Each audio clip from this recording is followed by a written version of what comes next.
till the end.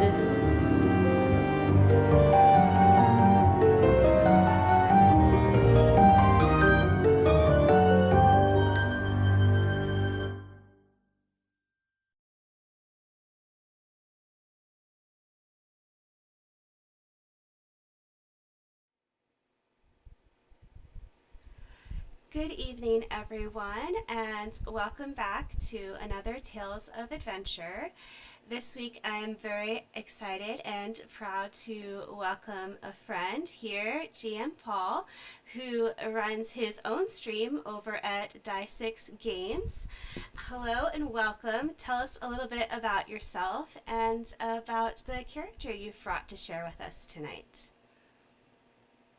Well, thank you, Chelsea, for inviting me to this. Looking forward to it. Um, my name is Paul. I run die6games, which is just a group of strangers coming together to become friends and telling stories. Um, the character that I'm playing tonight is an advanced version of a character that I actually play in one of the few games that I actually get to play. Their name is Xiola. Um, they are a Halfling Bard rogue. Um, and don't worry, there will be no seduction of dragons. Um, we don't play bards like that. But we're here to tell a story and to show how little you need to rely on dice to get a story across. It's true. There's lots of ways to tell a story. Tabletop RPGs is a way. Mhm. Um, I've been making up silly stories for a long time, and it's nice to get to introduce a different way to do it with D&D here in the library. So it's fun to get to do it here with you tonight because I know you bring a lot of experience over to the table. So with that, let's jump in here to our most interesting and maybe a little bit different story here tonight. So, Xiola has a very unique and varied background, but today we're finding them over in Faerun. But where exactly are they at this moment in time? At this moment in time, um, they are on, they're riding on a donkey, heading from Neverwinter and on the King's Road, going to um, Waterdeep. Okay. Well, I imagine that everyone involved in this particular tale is going to be a little bit startled when they encounter something a little bit different. For it's not every day that you're contacted by the scion of your ancestry. And I myself personally have never been pulled through time and space, but my understanding is that Zola has done this a few times before. So tell us, what exactly does it feel like when you are suddenly pulled out of Faerun into an entirely different location? The As he's proceeding down the road, um, a familiar darkness appears as a pinprick um, right in front of his eyes. At this point, they have experienced this enough to know what's coming, um, and allows himself to relax as this pinprick widens in their vision. Black is the primary color for the instant that it takes to form. And Xiola feels himself rushing through a darkness that is accented by pinpricks of light. And each light represents a different country or area or even plane of the multiverse. He has no control and doesn't need it at this point. So he allows himself to experience the joy of flight, of being completely unbound. And destination, even though it's unknown, is just the excitement of it gets a heart beating quicker as a smirk just slightly appears. And having arrived at that destination, hopefully not too out of sorts from the whirlwind of that brief travel, you are face to face with your scion, Zhandra. And it appears that they are very impatient to meet with you. Xiola's lips tighten. This was not where they wanted to go. They've done so much over the past few years to prevent this very scene from happening. As is proper, he drops to one knee and removes his hat.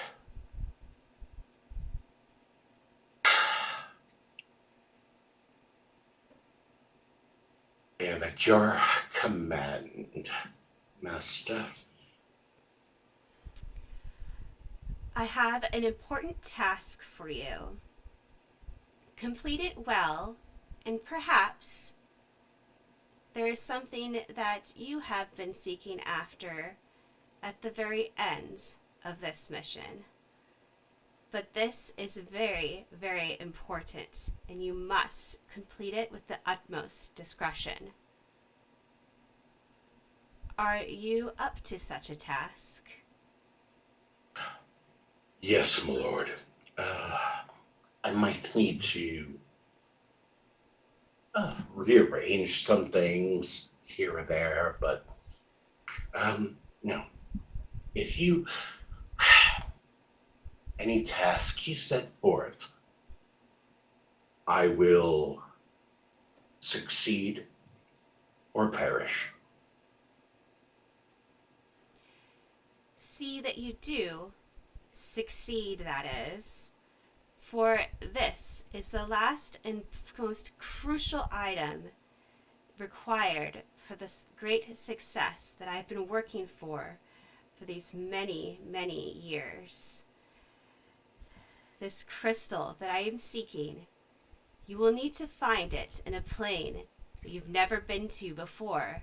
It's a strange and dangerous place. But I believe that you are uniquely suited for such a task. You are adaptable in a way that some of the others could never be. I will drop you near to where the crystal's location is said to be. There you'll find the town of Ephra. They can provide you with its exact location. But be careful, the crystal is well guarded, and it's powerful, ancient. It's coal black, and it's said to hold the most powerful source of necromantic energies.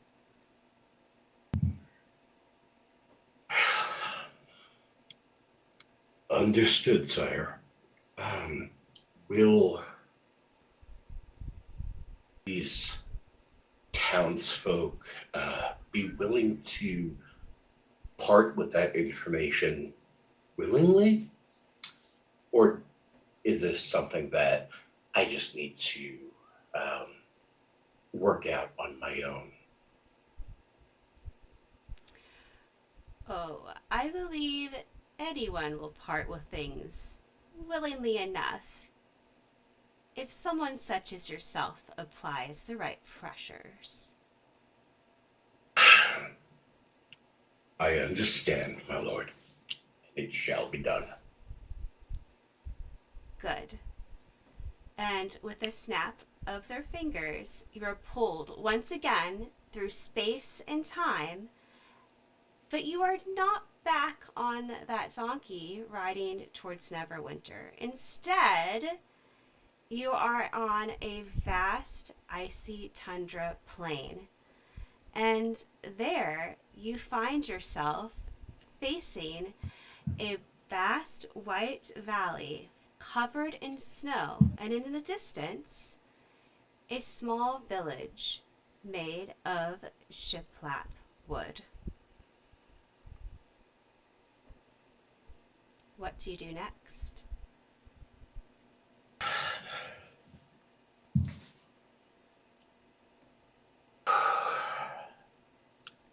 It could have at least warned me about the cold as he pulls his cloak a little tighter around his shoulders. Honestly, that's the third donkey in as many months. I don't have these kind of funds, all for a crystal. Uh, but debts must be paid, and I have acquired many. So, assuring themselves, they start heading towards the town. All right. Well, here at the base of the Fang's Throll mountain range is the small town of Ephra. It is home to loggers, miners, a few transitory trappers, and the settlement benefits from the protection of a thick boreal forest, which shelters it from the harsh winds you now feel whipping across this tundra plain. Near the center of town, you can find the Heartrender Tavern. It is designated by a simple sign featuring a broken heart, and the log house offers a soft glow that promises warmth, shelter, and perhaps some good food. Definitely a necessity after the harsh Arctic weather you are now encountering. If you head inside, you'll even find that the establishment is nearly empty, aside from a drunken dwarf and the tavern keeper herself.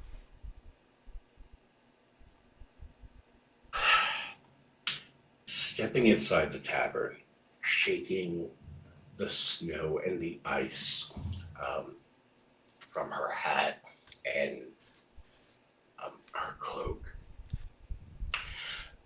she lets her hair uh, cascade down in golden waves, lending a more female appearance to their usual androgyny.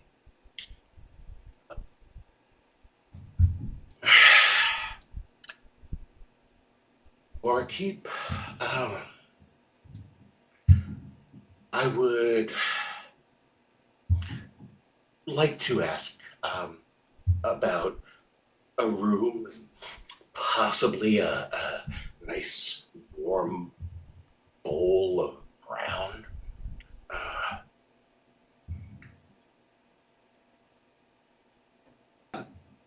you seem to be low on customers. I'm assuming that's because they're all working right now. But I am a storyteller, a singer, a bard. Um, Maybe we can exchange services? Putting her hand on her hip, the tavern keeper will look over to you, saying, "A storyteller, eh? Well, you are certainly in the right place for such a thing.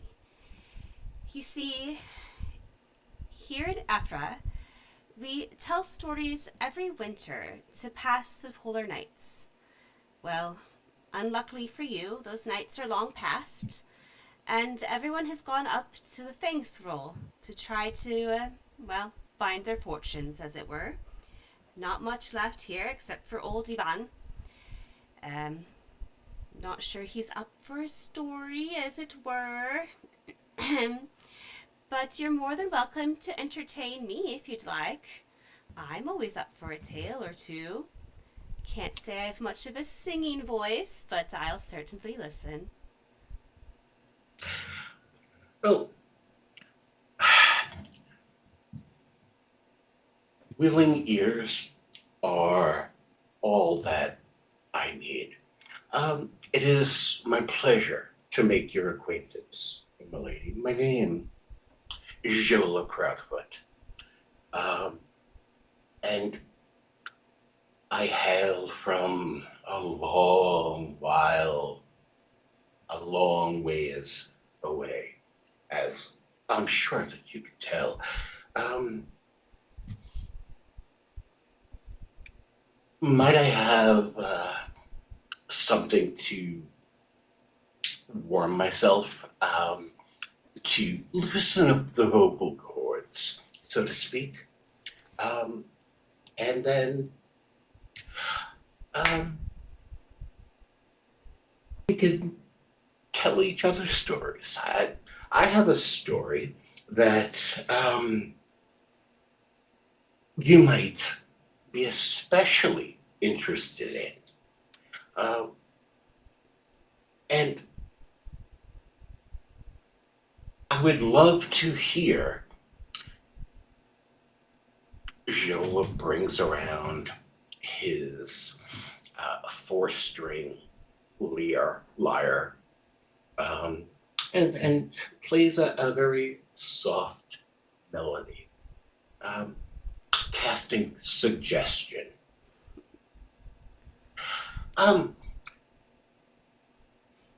After I tell my stories, and perhaps you could tell me the story of this dark crystal that I have heard so many tales about. The tavern keeper will smile to you, and she will say, "Oh, of course. I'm Mara, and let me fetch you a bit of ale." And bringing over 2 mugs, one for you and one for herself, she will plop down at the table across from you, and then say, "Well then, what is this tale that you would like to tell for me?" This is a tale of love lost, love found, and the travails of those who try to keep 2 fated partners apart. I call it The Princess Bride.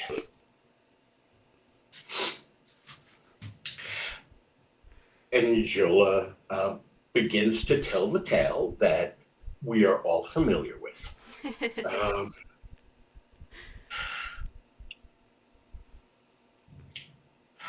And the giant asked the princess, and reassured the princess that he would catch her as she musters the courage to jump out of the window with her white dress flowing behind her. Our hero, Wesley, easily jumps onto his own horse, and away they ride, knowing that the Duke will eventually come after them. But now they are together, and they have a group that they trust.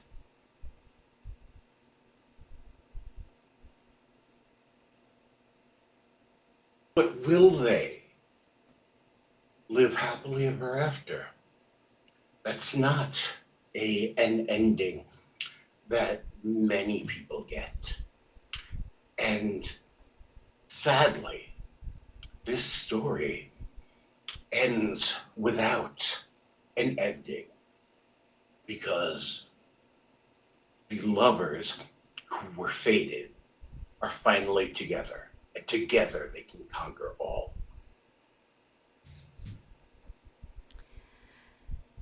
Wiping away a little tear, she says, "Oh, I certainly around here we very rarely have very few true lovers that last forever.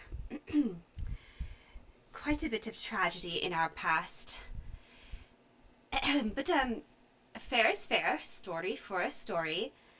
You wanted a story about a dark crystal? Now, I don't think I know that story very well. Wasn't there a sorceress in that one? I believe that there was a necromancer in that one. No, no, no. I think it was the one about the cultists. Yes, okay. Okay. Yes.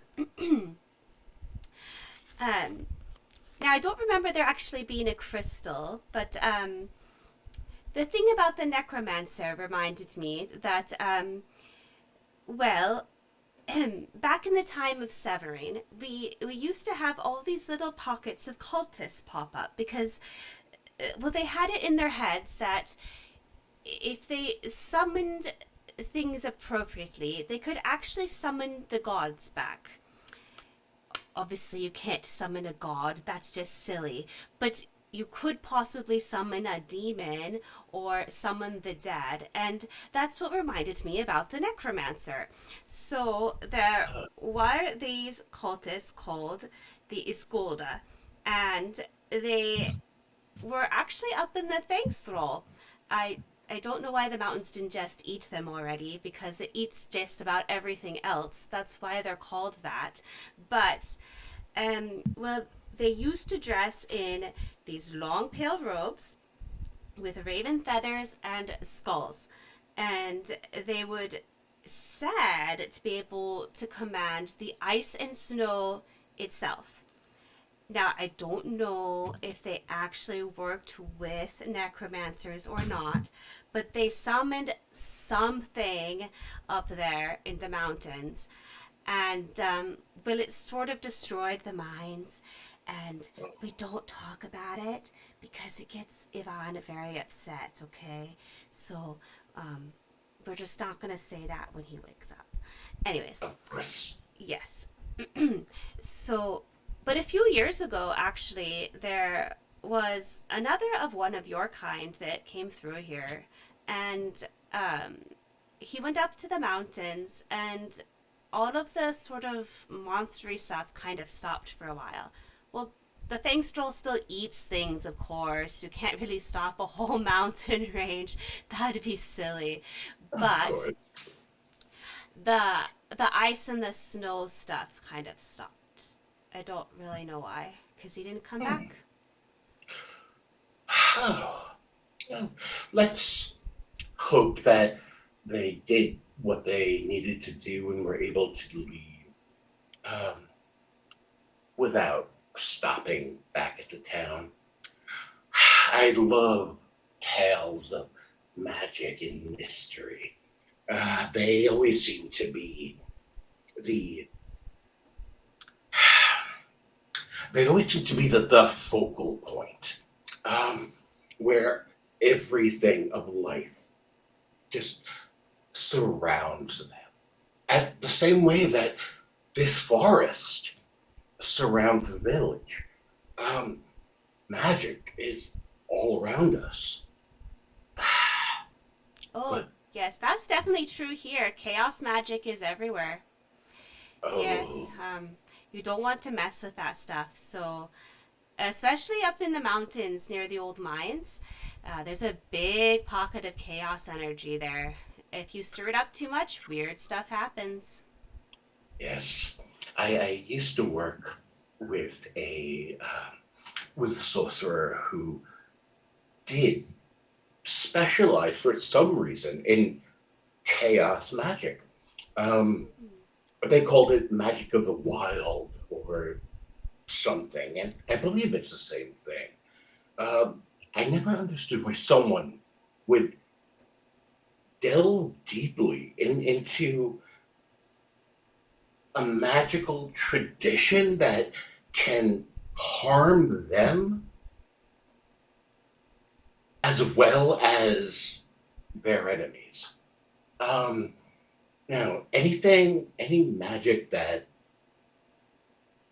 cannot be precisely controlled is uh, terrifying.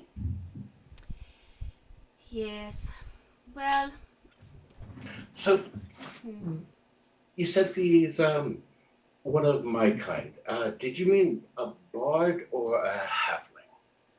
Oh no, I meant the halfling. No, no, Oh, he was some sort of well, he wore armor. I didn't ask exactly what clan he belonged to, but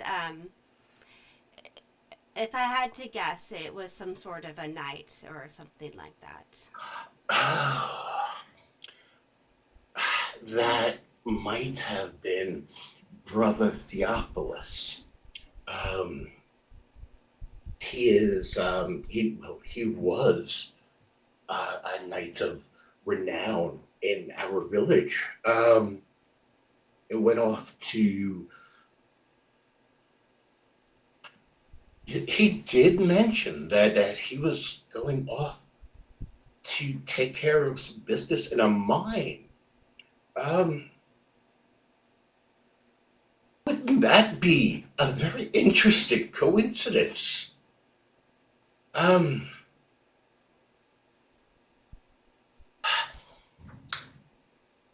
wow. Um, if it is, uh, if it was Brother Theophilus, then um, he never returned back to our village. Uh, I believe I, I believe I'm obligated uh, to see if I can find out what happened to him. Our elders have been distraught. Um, he was one of the most valiant defenders of not just our village, but of all the villages within a day's ride.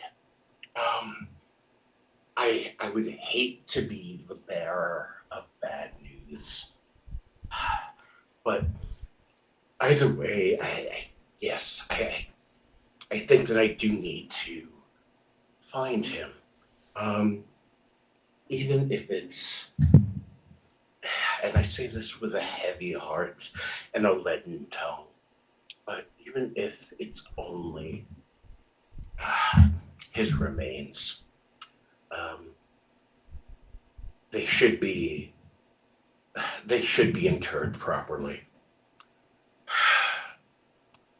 I'm sure that you agree. Leaving this stone unturned as it is um, would not be would not be the right thing to do. would you possibly be able to give me the same directions that he was given, so I might be able to follow in his footsteps? Here's the thing. It's really Yvonne who knows all that. Oh, See, I understand. Yvonne Udgard, um, he is one of the last dwarves who ever worked in the lines. Um, he was there when his clan vanished. So that's why he's always here drinking. His whole clan vanished. Yes. Oh, my heart breaks. So he could tell you where the mine is, but you're not gonna like it when he wakes up this early.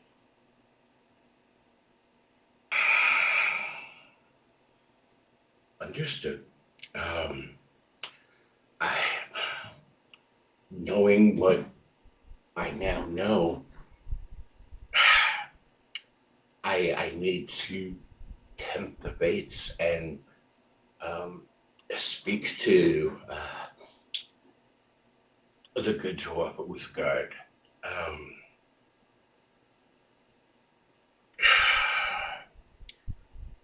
I assume that is he in the corner, uh, sleeping on the table. Yes, yeah. That would be the one. Yeah. Tis a shame, but a shame that can be cleared, I believe. Um,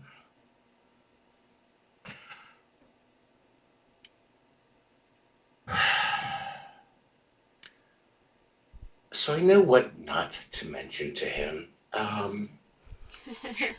I understand.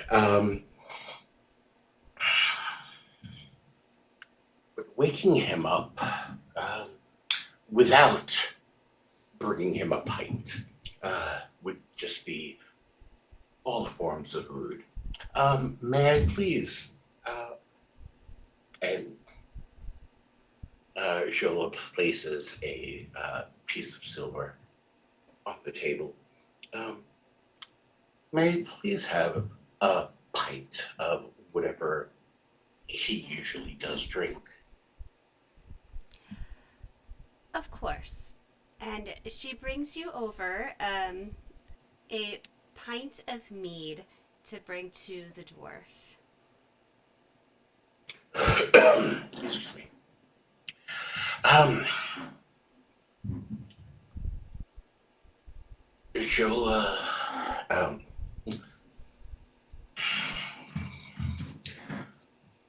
my thanks, Mara.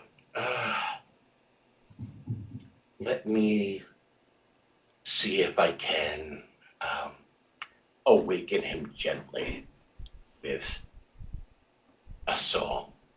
Perhaps that will ease his mind a bit from the sorrow that he has endured.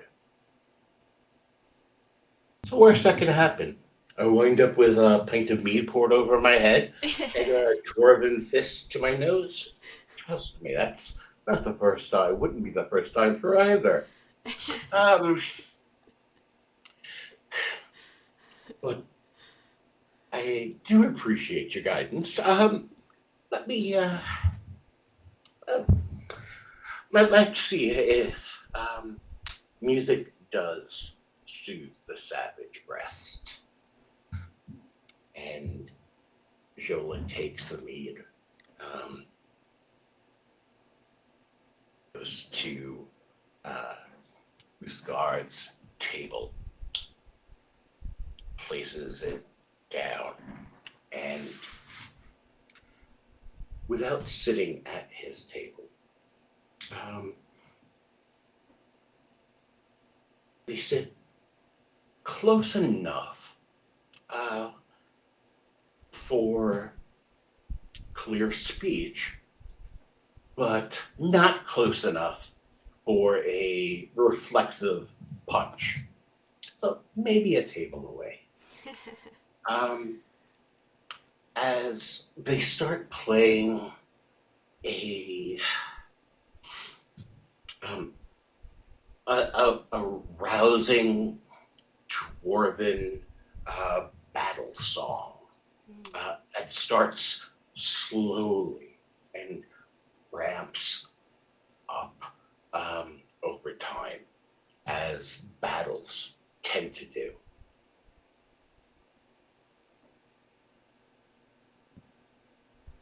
Okay. And hearing this music, our now quite elderly Yvonne will start to rouse from whatever drunken dreams occur for such dwarven minds as these. And he will sort of startle from out the table with a roar. And you were quite wise to be throwing or punching distance out of range, for he is quite ready for a bit of fisticuffs, as it were. But seeing the mead is slightly sidetracked by that and is not immediately going after whoever it was that has awoken him, in this case, yourself, and is settling back down, a bit grumpy in this early hour of the morning, rather nursing that bit of mead and pointedly ignoring you.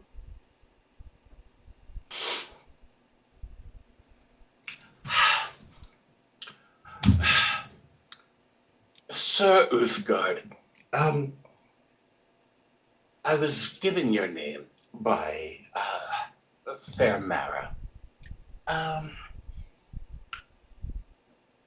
since you are the only patron in the establishment as of now, is there anything that you would like to hear? Um, I know many songs, and quite a few, quite a few of them are dwarven. Harumph. Is blessed silence on the table then? Silence is on the table if you can help me um, find one of my people who disappeared a while ago. Hmm. Because if you could point me in the right direction, then I need to um, follow as quickly as possible, and I will leave you with good tidings and the silence that you have requested.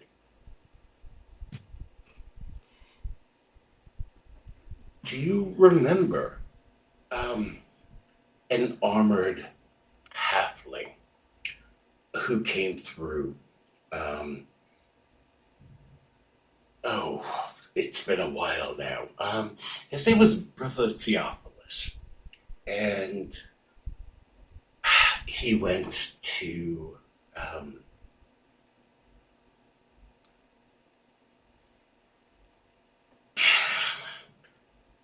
he mentioned something about evil in the mountain, and that he was called uh, to take care of it, but he never came home. And knowing the sorrow that rests upon the entire town, you need to try to find him, or what's left of him.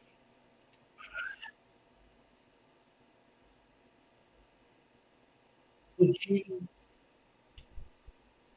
and Google Cast suggestion again? Would you please direct me to the path that he has taken, uh, the entrance to the mountain?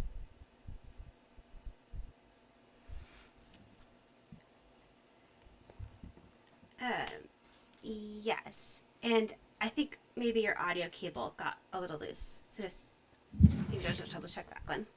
Um, Better? yes. I could Yeah. tell it was like halfway in there. Um, so you could tell before casting suggestion that perhaps a snarky response was upon these dwarven lips. But as the spell's taking effect, instead, he will answer you by saying that um, the halfling he remembers went up into the Fang's Thrall, and sorry, I'm very distracted by my mother texting me. I should just turn it That's over. Haha, now it's gone. It's Um, family. You cannot ignore family. it's You never know what happens. it's never important though. And she knows every Saturday at this time, and it's never important. I'm sorry, I needed to get that off Oh, my chest. that's fine. I understand. I've been interrupted by my mother in the same type of situation during games. She just doesn't care. You know, It's, it. it's true. I'm Italians, sorry. Are you Italians, we playing? can't stop. It's just Yeah. word vomit. It must come out. There's no stopping it. Yep. It's true. We'll be dead and we'll still be saying the last word. Oh, of course. I actually plan on having audio recorder placed in the casket. That's going to play "Die with Your Boots On" from Iron Maiden as they're lowering me down, just because. It's either that or my voice. Help me, let me out. I'm feeling better.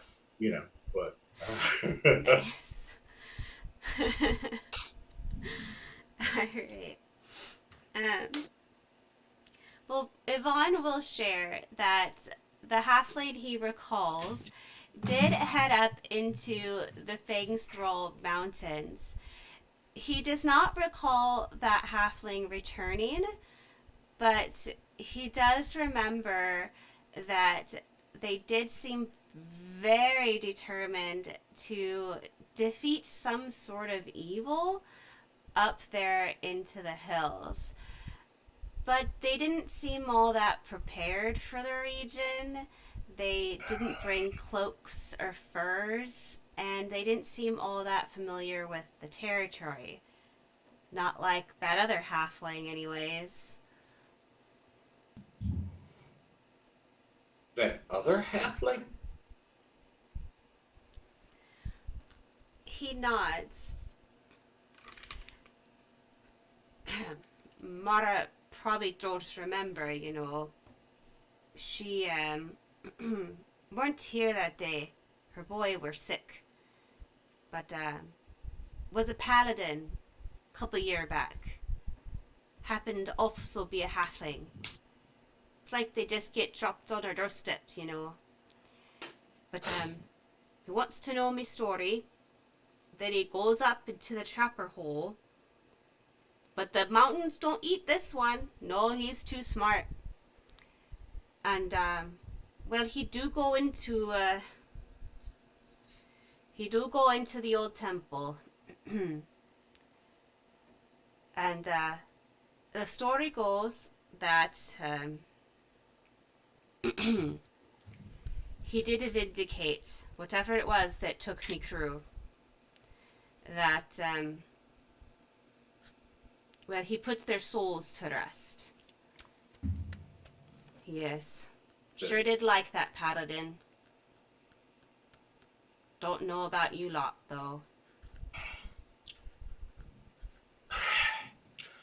I found that um, anywhere you go, there is more than a coin flip chance that a halfling will appear.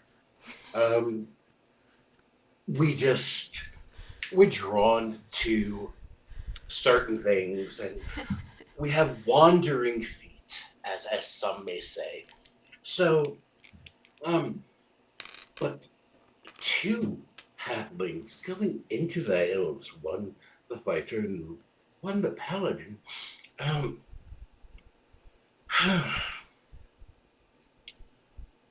I appreciate that your fellow souls were laid to rest. Um, I need to go and see if my my friend met his end there, uh, or just let his feet take him where they will. Um,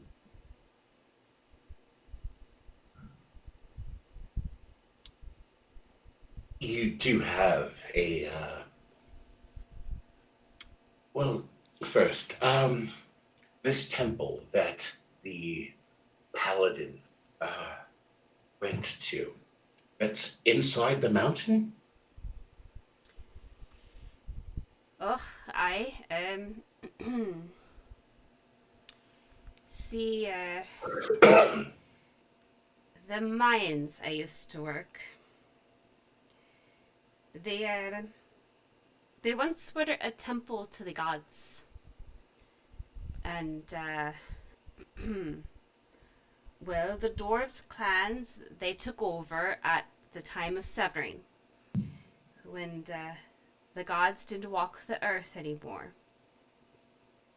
But the chaos magic, it was very great there, and it was dangerous work. So having that temple as sort of protection, it was good to be able to have that mine at that location. But that meant there were also some very dangerous artifacts you don't go messing with. All sorts of things ended up stored there. Well, if that temple was contained enough power to repel that chaotic magic, I'm sure that many things that should never see the light of day um, were hidden in there. So, can you give me directions so I can avoid that temple? Yes. He would tell you that this ancient temple is on the highest peak of the Fangsthroll mountain range, and that if you come across an archway leading to nowhere, then you have gone in the exact wrong direction, as it were. Hint, hint. Oh, okay. So stay away from the archway to nowhere and the peaks of the mountain. I could do that. Um, does this town have a general store? I'm assuming it does because most do. And as you can see, I myself am not uh, as fully um, covered as as I would like. The trudge to get here in the snow and ice, uh, the chill of it just froze my bones. And um, maybe I can find uh, a warmer cloak or some such. I will remember to stay away from that area as I search um, for something that I truly hope I never find: the remains of my brother. Huh, he'll say. See that you do. They don't call it the Trapper's Hole for nothing, got it? Oh, yes, good sir. Um, and I will speak to Mara. I will cover your tab for tonight. So you may rest and relax and drink until your heart's content. Um, I will also make sure that it covers uh, anything else that you might need: uh, a room, a bed, um, whatever it might be. I do thank you, uh, good Sir Uthgard, and I am truly sorry for the loss, but at the same time, I am grateful that your friends have, your clan has been laid to rest properly. Certain indignities should never. Let's leave it at that. Um, I stand up and give this cross between a bow and a curtsy. Um, Approaches Mara. Love, let me cover for Uthgar. And I know that this will be more than necessary, but um, it should cover anything that his that he is in need of. Uh, and he lays a stack of 5 gold on the bar. Um, Now, would you be able to uh, point to me to the Trapper's Hole? I believe that was the name of the general store. She smiles a little bit and says, Oh, well, how drunk was he already then, eh? And no, the Trapper's Hole is what we call the mountains because of how many trappers it's going to eat. You get it? It's Oh, our little joke. Um, and no, if you want in a general store, you need to go see Soren. Um, well, he's a trapper, but he also takes care of all of the buying and selling and the trading and whatnot. Um, but he can help you out if you need in things. He does happen to be in town right now. You're lucky. He must not be having a good season. shame. Yes. Well, wish me luck, my lady. And hopefully I will return um, within a fortnight, I believe. Um, and when I do come back, I will treat you and hopefully your full patronage to a concert that will live forever in your memories. With all the sorrow that has gone on around here, then maybe I can just spark a little joy. Well, I would certainly not say no to a little joy. May the fates be with you. And you, my lady, thank you for your kindness. And with that, we are off to see Soren. It's not too far down the road to see his particular place of business. It's hard to call it a store exactly in this particular town. It's more like an open barn. But he does have quite a few of the goods that you might need to go adventuring, from furs to packs, picks, anything you might need to be heading either out into the tundra or up into the mountains. Okay. I'm just looking for a fur overcloak with hood, and I, I guess what would be the equivalent of a mountaineering or dungeoneering pack. Nothing unusual, nothing. Of course, he would have all of those things. And you're welcome to grab whatever you need. When it seems like you are ready to head out, he would pause and ask if you have a faraulth, especially if you're heading up into the mountains at this time of year. If I had a what? I'm sorry, I didn't. A faraulth. Um, I'm sorry. I don't. I'm not familiar with that term. I don't think I do. And don't you have this kind of Wesen where you're from? Uh, no.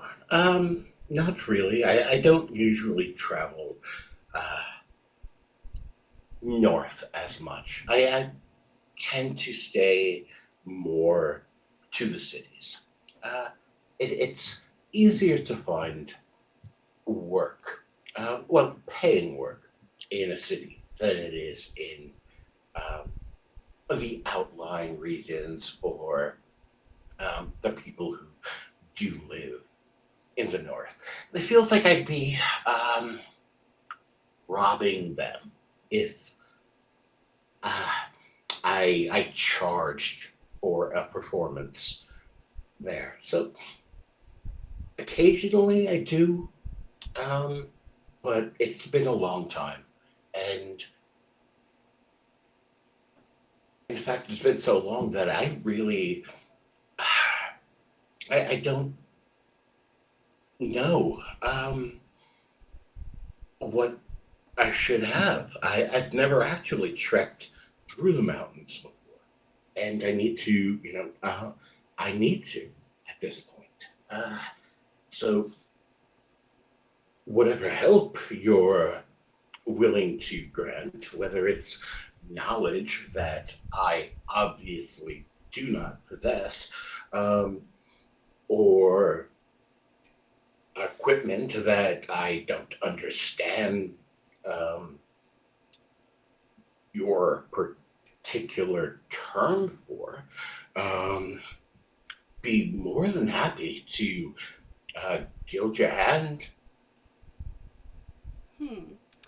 So, you're heading up into the mountains, eh? Yes, sir. All right. Well, you're definitely going to need a faraulth because, well, the mountains, since the severing, they're not really like in humanoid sea. Oh, all right. Um, well, you know about the chaos magic, right? Yes. Okay. So, chaos magic does some strange things to the locations here.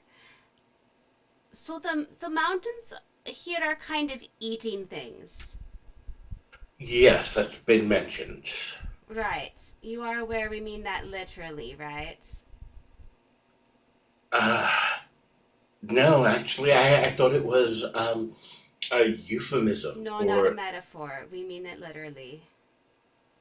oh, the mountains themselves are alive. Yes, yes. Yes, they have opinions and they don't like humanoids. Oh, all right.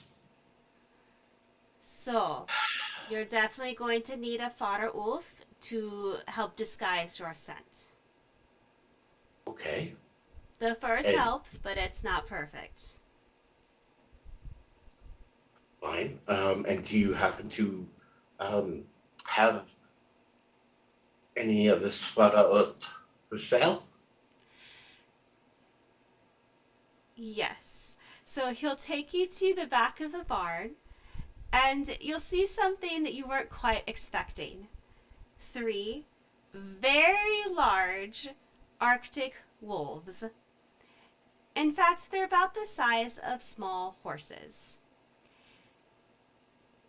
They look similar to a husky, but Mhm. they are large enough to carry equipment and a humanoid. And he will say, "We do not sell, these are renting, but a fodder ulf will help carry you and your gear up the Fangsthrow, and it will get you out of the troubles if they're happening, which they will, I promise. Every time." Of course. Um, because why would a search and retrieval mission go without incident? Uh, I well then I would uh, appreciate the rental of one of your Theta Earth. Excellent. Please approach. Let's see who is doing the choosing today. Yes, sir. Um, trying to hide their nervousness from seeing these giant Arctic wolves. Um, he pulls himself together, reminds himself who he is. You have ridden much weirder things than a wolf. Just approach them, uh, let them smell you, and everything will be fine. Don't let them smell the fear. Lock it down. Lock it down. Um, Xiola approaches as requested. All right. So, standing quite still, the three fodder wolves approach you and start to sniff you over. The two larger, which you assume to be males, don't really seem to have an opinion, rather indifferent overall. But the third, the smaller, a female, approaches and is quite friendly to you. And this seems to make Storin quite pleased. He says, "Ah, good! Clera has chosen you. She is quite swift and speedy in combat. She will help save you up in those mountains. Excellent choice." Greetings, Claire. I am Xiola, and I reach forward to scratch her between the ears. Um, and what is what is Pretty Claire's um, rental fee?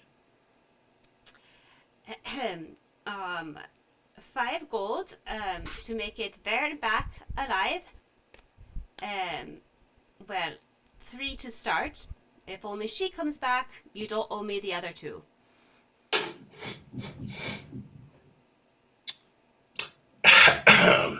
um, I suppose that's fair. Um, and she knows the route, correct? Oh, our wolves have been well trained. Many have been captured and raised as pups, they know these mountains quite well. Then I would be a fool to ignore your advice. Um, and seemingly out of thin air, Xiola pulls out 3 gold. Um, Clea, um, are you ready for an adventure? Xiola scritches her head. By the wagging of her tail, it seems she says yes. Well, then, we need to get this done, and we need to get this done quickly. Um,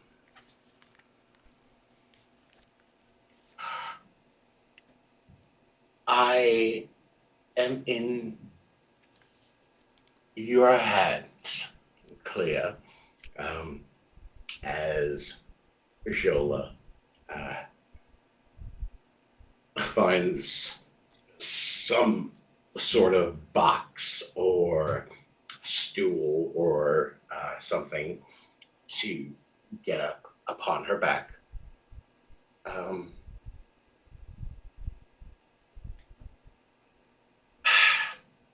my appreciation, good sir. Um, and I will not expose this fine lady to uh, more danger than absolutely necessary. Um, if I come back, she will come with me. Excellent. All right. So you are all set to head off into the mountains. Any last wishes before we go? Um, no, we are outfitted. Um, we have um, we have our guide in the wolf, and we have our mission. Indeed. Um, so,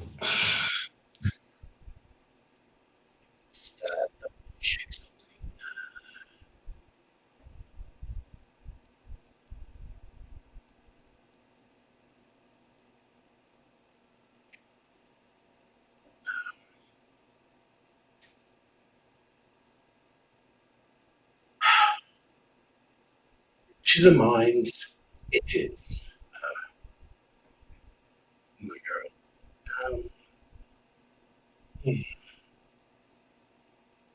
However, I believe that we have something else to do first. So, mounted on the back,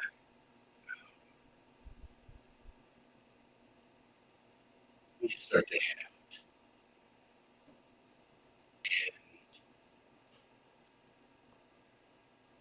Jola uses her, Jola comes out her mirror fire and starts strumming a bit.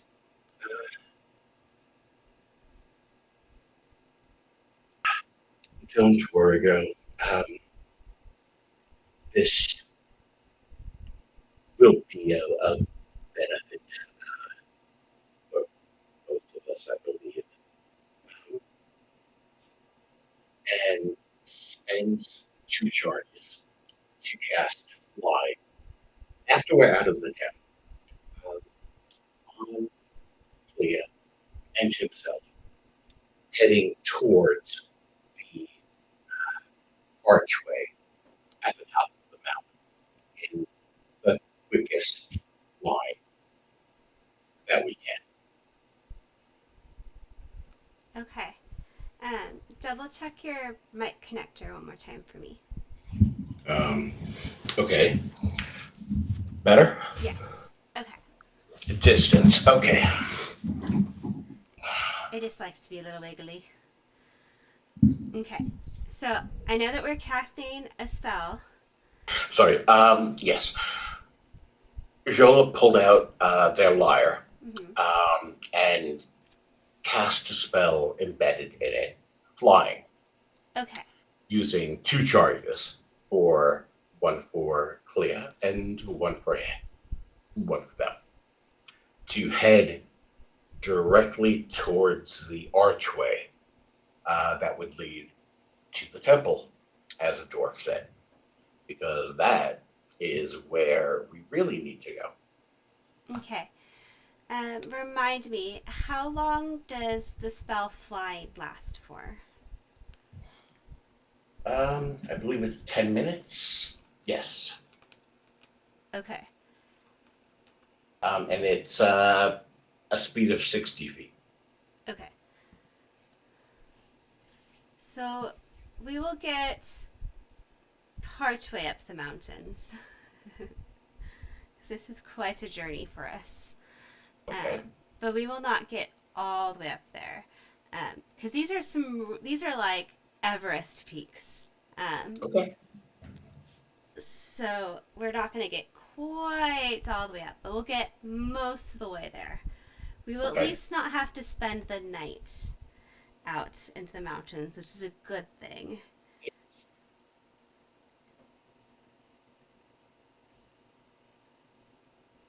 I can get our art to cooperate with me. Okay. So when you do finally land from your flying spell, you discover that you're in the midst of a jagged line of sharp mountains which separate most of the continent from this strip of freezing north.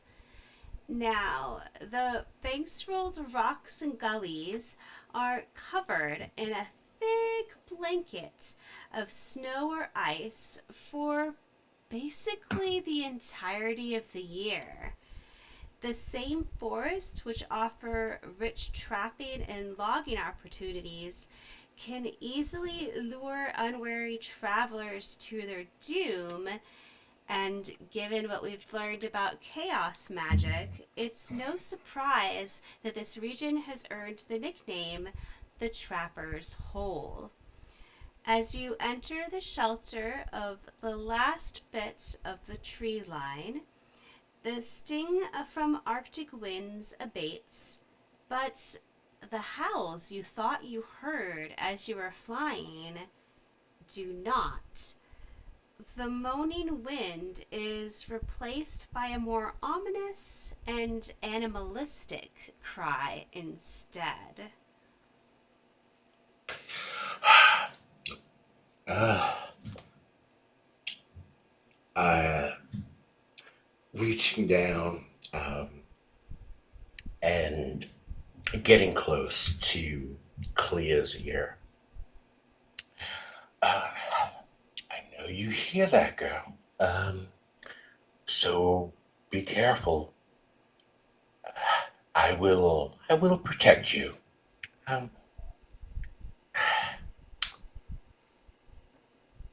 but I think we'll be okay. Am I getting any kind of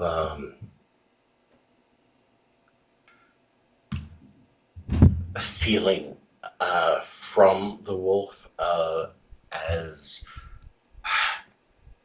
is she like shivering in fear, or is she ready to go? Just Observing her body language, she does seem agitated, and her ears are pricked towards those sounds that you've picked up, that sort of animalistic howl and cry. She doesn't seem fearful or threatened, but she is keeping a wary watch on something. okay. Um, I draw my bow um, and keep it at the ready as I'm just using my other hand to hold on to the bridle of the reins, uh, trying to keep an eye out for whatever this animalistic sound might be. Is it something that I might have heard before? Yes, probably.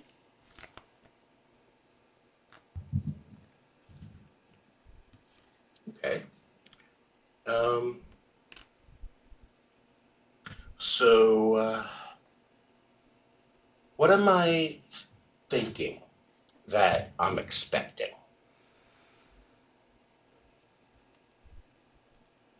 Based on what you hear, it could be anything from wolves to an owl bear to even a particularly young dragon.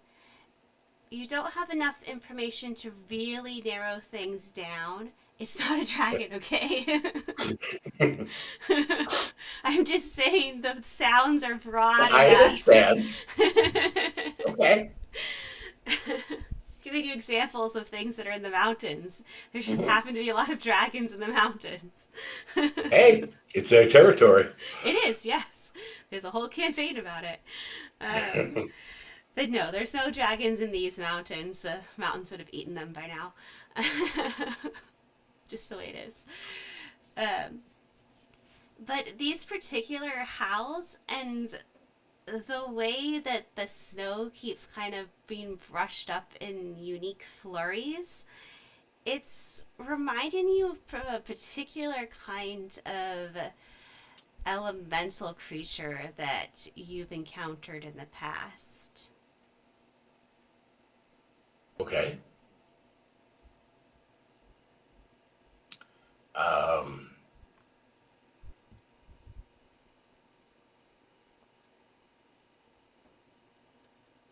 I holding the bow. Um,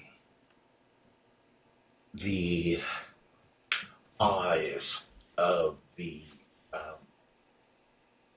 of the carved dragon heads on both sides uh, turn um,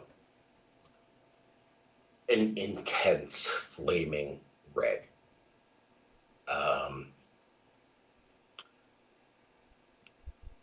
and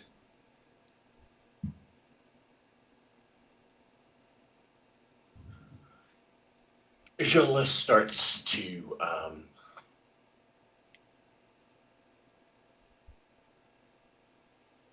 try to um,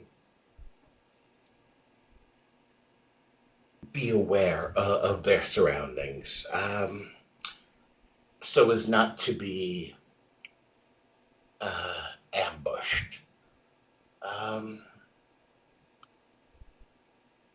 it's a mountain. There are all sorts of nooks and crannies all over the place, and something that large would love to take care of at a distance. Um, if it's an elemental uh, type of creature, then Jola is assuming that it would be winter based, snow based, and with that thought, they will the um, they will an arrow into against a string um,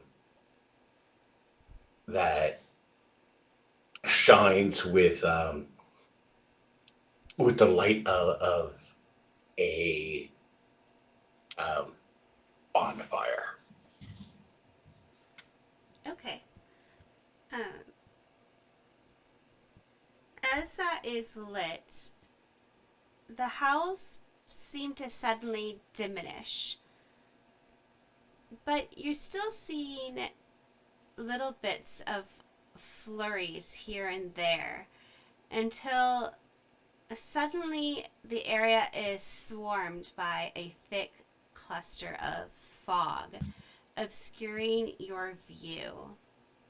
But the Fodder Ulf beside you, other than being uniquely focused, is still not fearful. Okay. I will take my clues from the wolf and be prepared, but still moving forward. Um,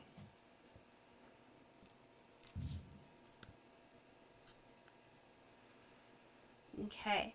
She is able to safely guide you towards a safer path through this fog.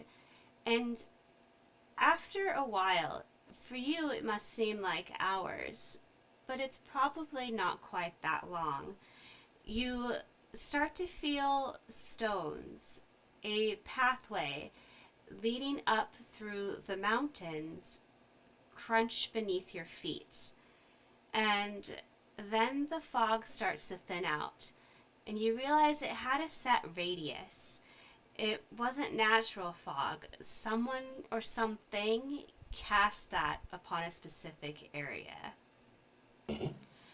As you continue up the mountains, you start to feel exhausted, your chest tight from the thin air, but you eventually reach what you assumed would be an archway, but instead you see a full-blown entrance to these dwarven mines.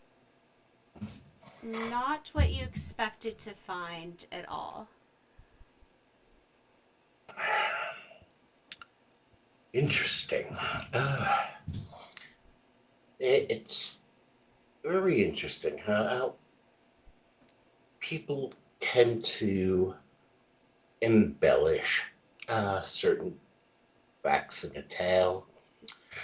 Uh, it'd be different if it was coming from someone who is trying to tell a tale. But these amateurs, an archway, these. Um, then again, they also said these mountains, literally, people. Um, well, I've seen weirder, stranger things. Um, Either way, we must proceed forward.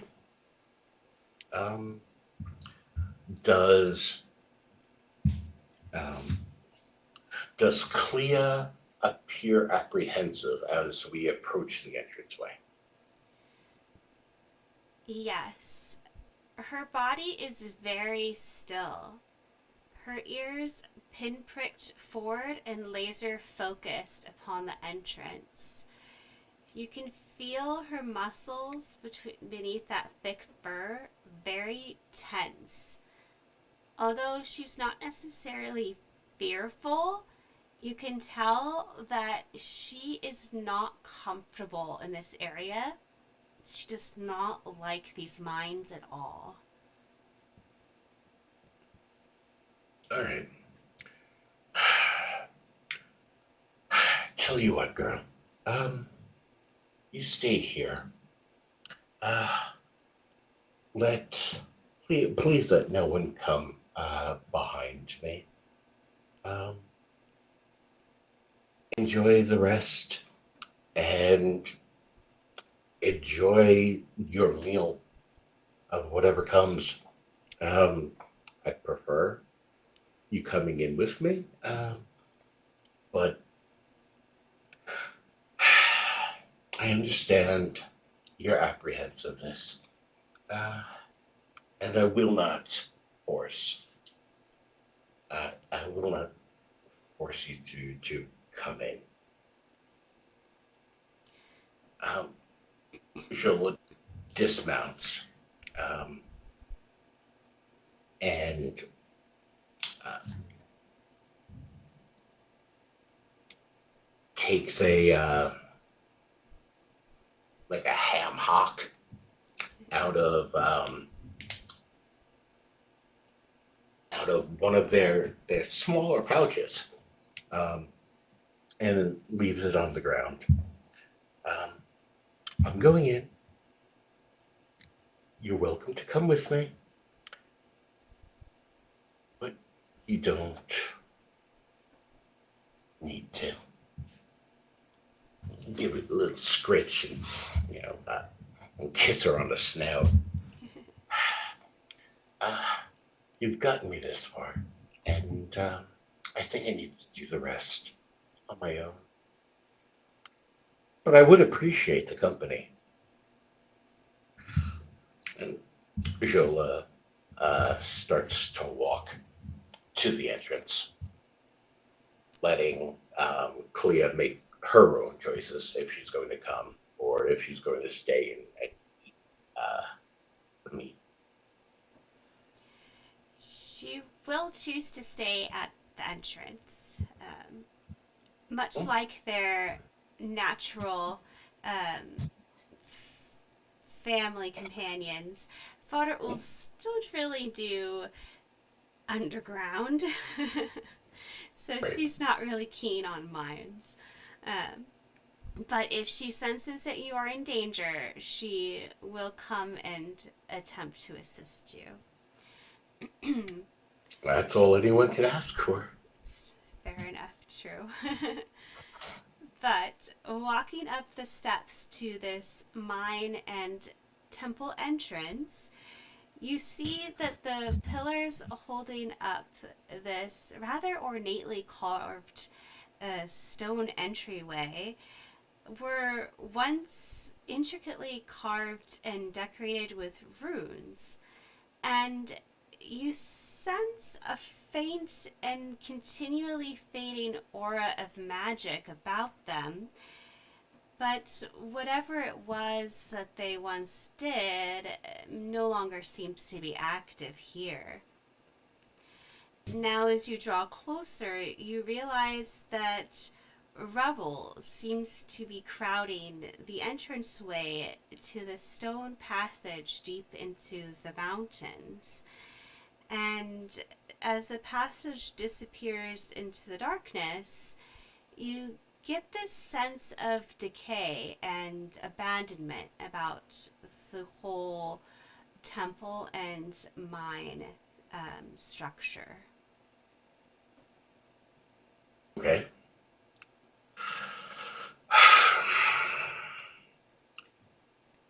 Why do I feel like I'm about to be? Uh, I'm about to become someone's dinner. Sometimes my imagination gets away from me, uh, but needs must. Um, and using the light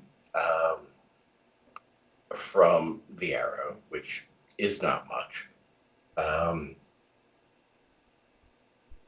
Xiola proceeds forward. Okay. Moving deeper inside these mountains, the air becomes chill and damp. You notice sort of water and mold creeping up the walls, and further in, the damp turns to frost as sheets of ice clump into crystal stalagmites or stalactites. Echoes whisper down the passage, and eventually moaning and wailing seems to come with a chill as a wind whips through these halls and broken down passageways. Thus far, you don't see a single soul, living or dead, here to confront you. But You also sense that something is here within the structure. Um, I have an ability um, called Eye for Detail, and I can use a bonus action to make a perception check to spot a hidden creature or object, um, or to make an investigation check to uncover or decipher clues. Okay. So, Xiola is continuing through, and her awareness has been ramped uh, up so high that she starts to sweat um, from the strain.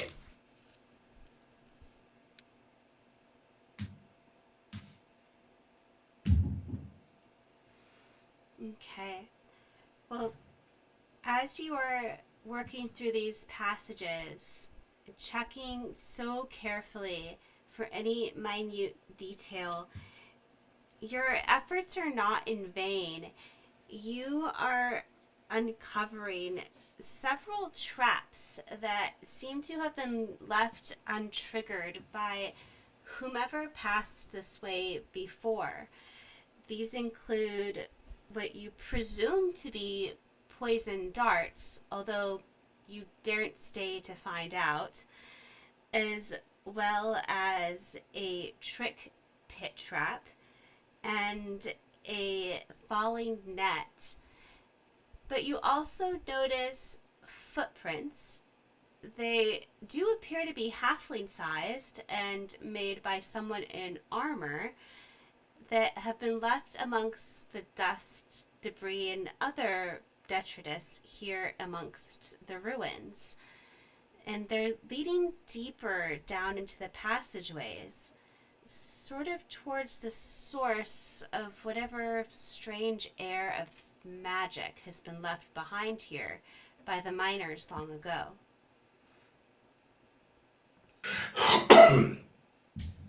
All right.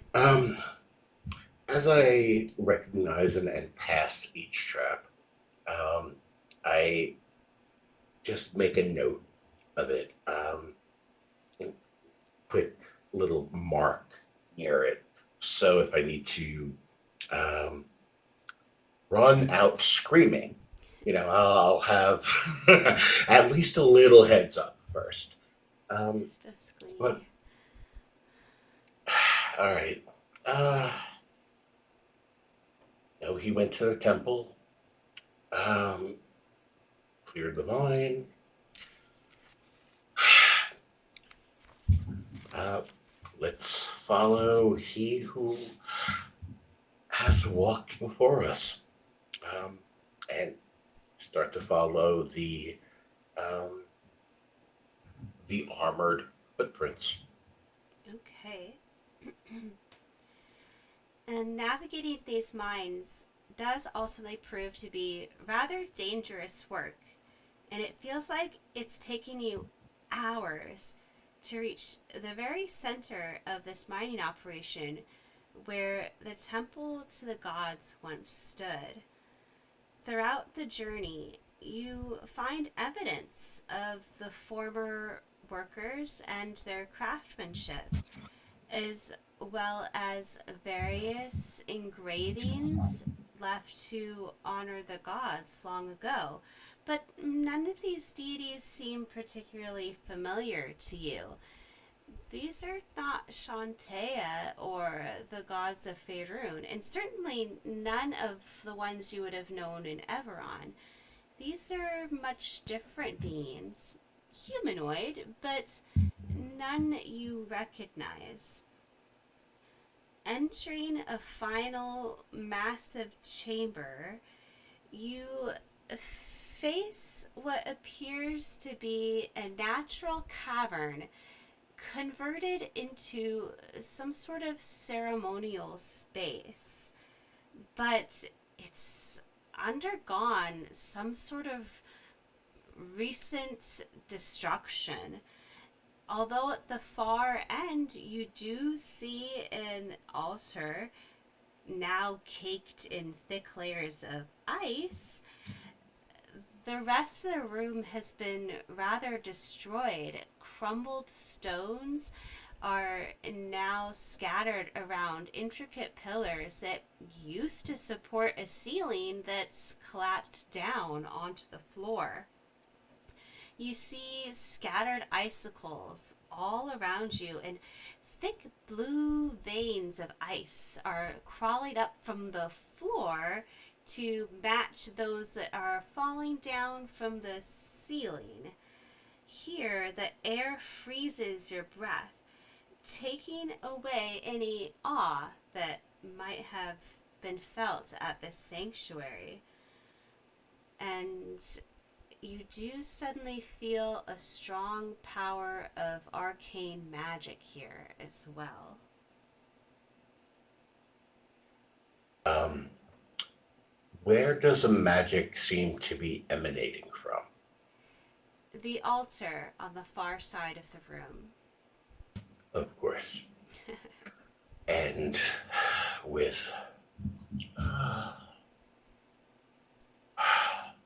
of course, there's an altar. There are deities that I have no idea who they are. I suppose I'll bet that there are going to be several things protecting that altar as well. Sometimes the life of a traveling performer is just what it is, I suppose.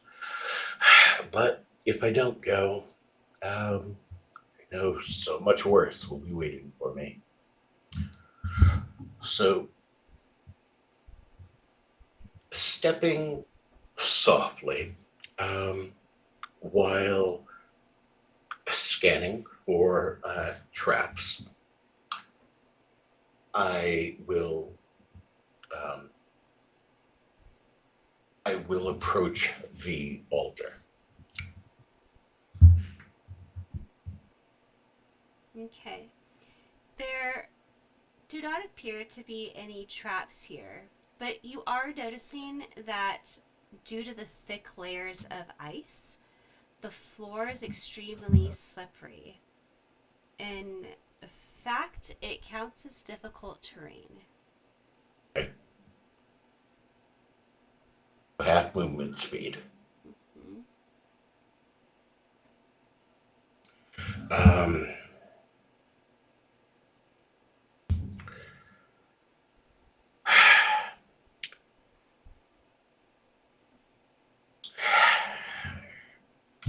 should have brought my skates.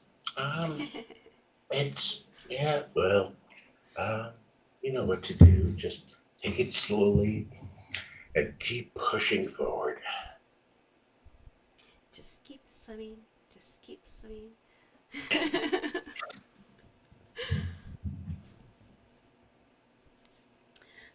All right. Are we going to go for the altar? We are yes. Okay. So as you get quite up close to this altar, you're realizing that buried beneath this ice and layers of dirt and just overall decay and neglect, there might have been a mural behind there made of tile and precious stones. It seems to be some sort of dedication to the divine.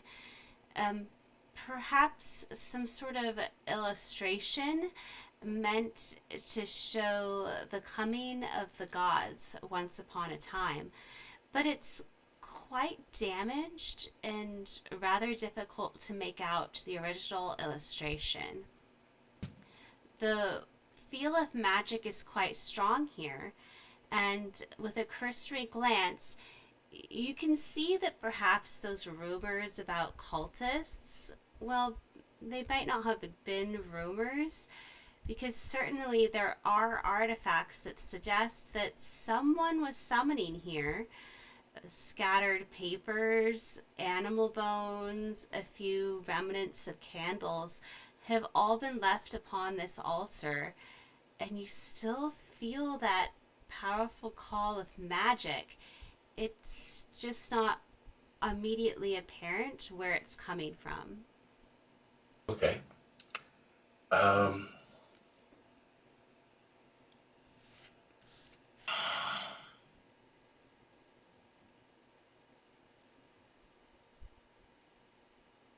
well, as of now, nothing's jumped out at me. And it looks like the cultists were taken care of. Hmm, do I, can I make out any kind of summoning circle on the ground of the walls or anything? If such a thing had been used by the Iskalda, it's buried under rather thick layers of ice. Okay. Um,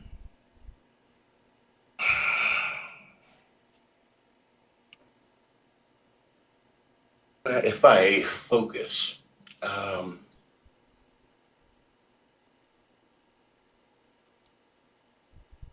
the trying to follow the aura of magic that I'm feeling, um, because with the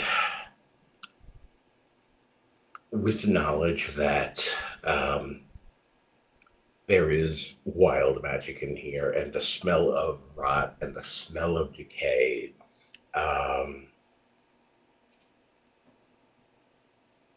leads me to believe that there is a strong working of some form of necromancy. Um,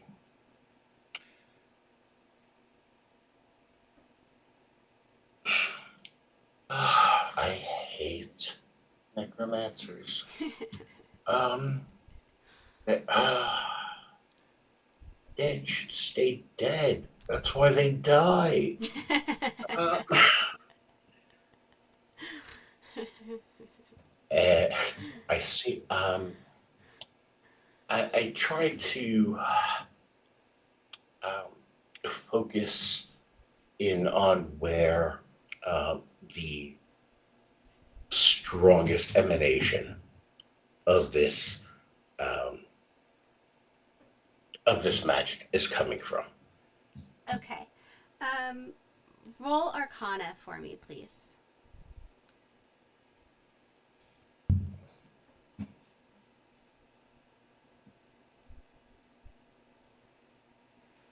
Total of 15. Okay. Narrowing your senses down to focus only on that piece of magic you're feeling most strongly, you're realizing that that unique signal is coming to the mural, from the mural behind the altar itself. Although perhaps some residual conjuration magics are hovering about the altar, whatever that is old magic from before. Whatever is most active now, that's somehow behind the mural itself. And the mural itself is covered with a sheet of ice. Yes, and it's not like the floor. The floor is like a pond of ice. This has Mhm. got like almost like sheets kind of like trailing down on it. Okay. Um,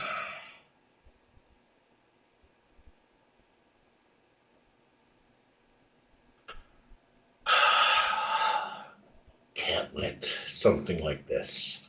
Uh, it's come on, Xiola. Think. Oh. Um, I think it's time to just throw stuff out and see what works. Um, so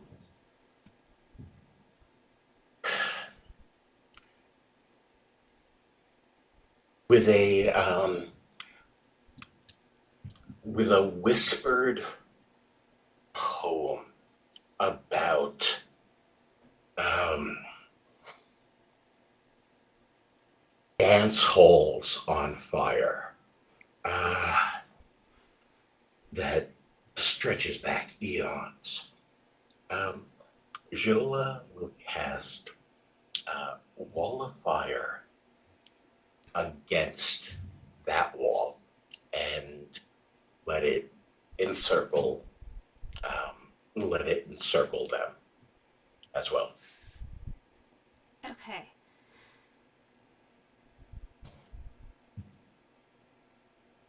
From the heat of the fire, the water from that ice starts to melt and trickle down. And everywhere that the fire touches, the ice starts to melt. And it's up, if it's up against the walls, it will trickle down.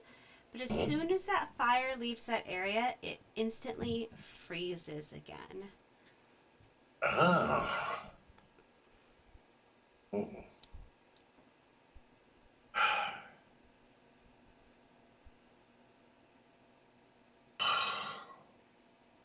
Is there a moment between the melting and the refreezing that um, I can find um, this coal black crystal?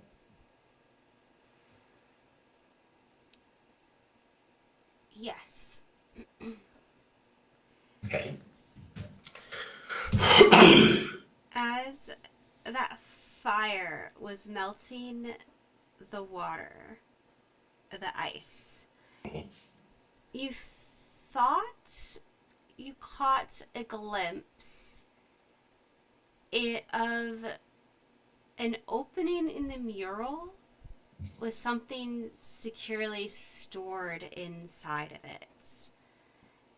But then the ice started to pool and freeze over that spot again, and you couldn't be certain of what was inside. Okay. So this is now a constant cycle of melting and refreezing and melting and refreezing and melting and refreezing. Yes. It could easily become that depending on how you make the melted water move.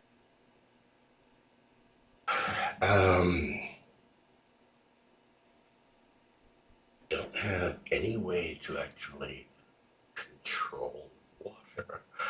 Uh, but um,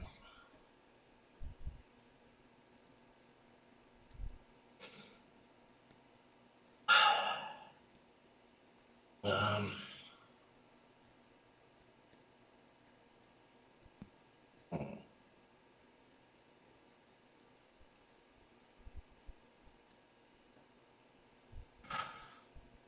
I wonder.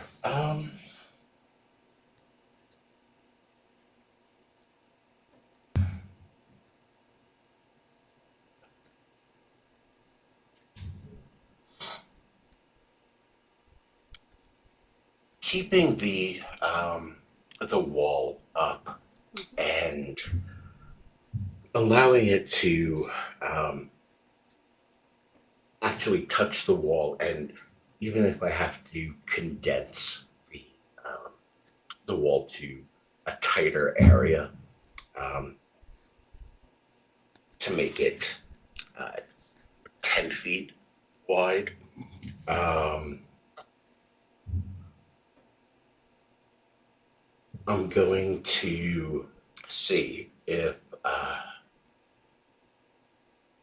the wall will evaporate the water or at least give me a moment where I'd be able to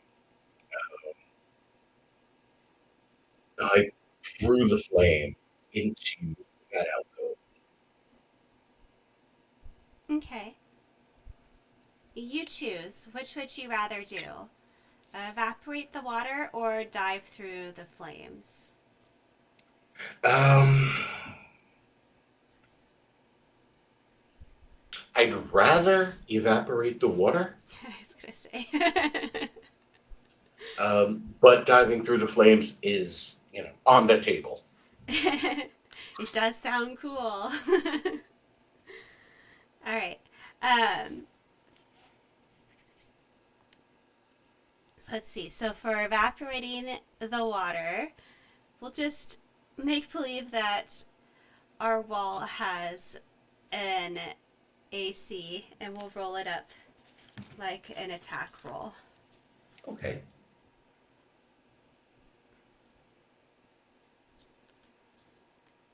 Um,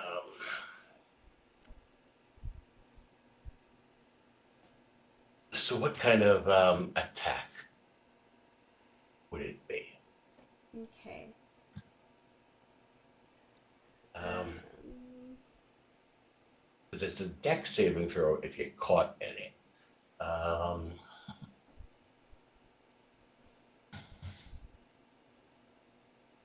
What is the, if it were a creature, what would be the dex save the wall would have to meet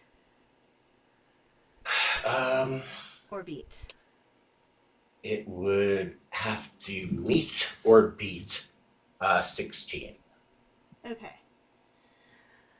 I'm imagining that water has a much lower AC than that. All things considered. So, That's not constantly running, yeah. yes. um, okay. So, let's make believe that it has failed and then roll up the damage to see if we're able to fully evaporate the water that we would need to get through this on our first try. Okay. Uh,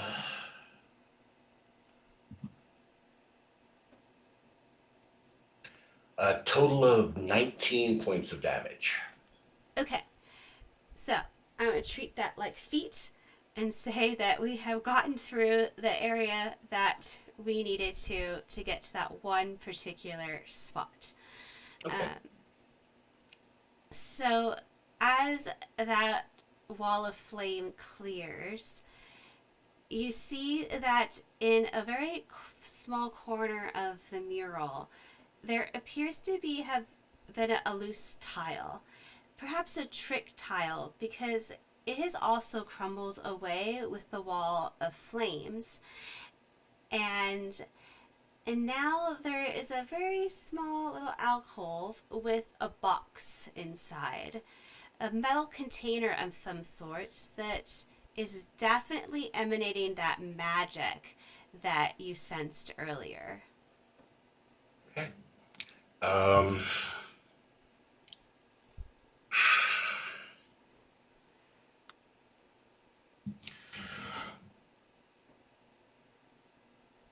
I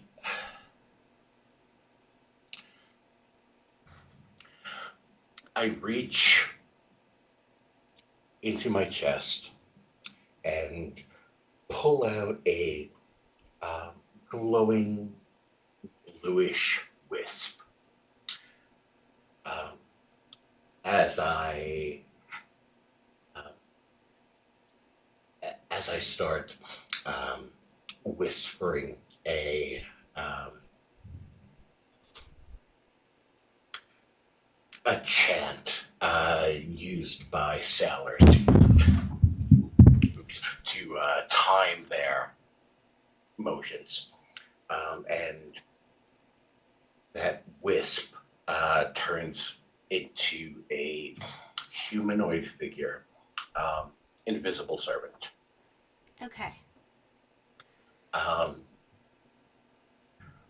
I when it forms, I will see if um, it is strong enough to lift this box and bring it out of the alcove.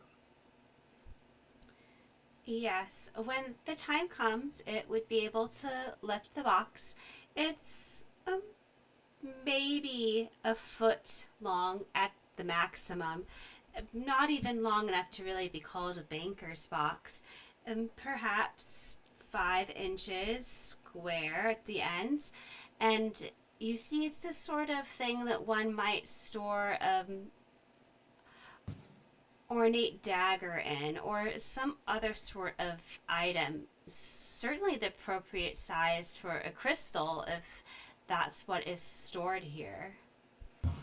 Um, okay.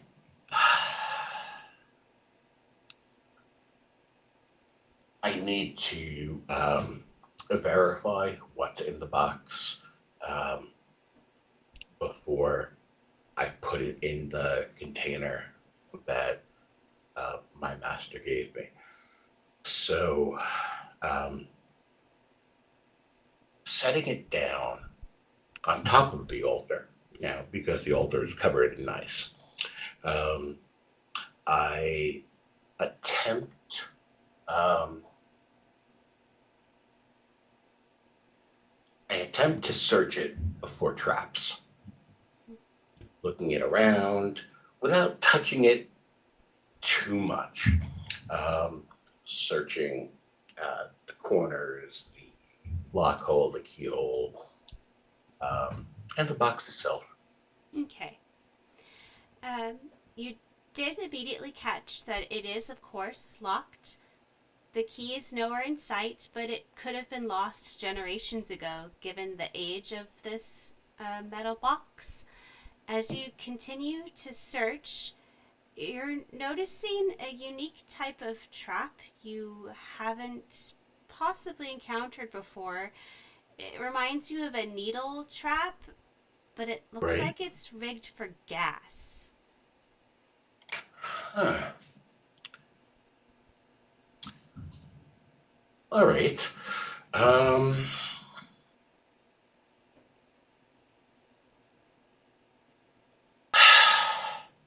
since this is not um, something I'm familiar with, um,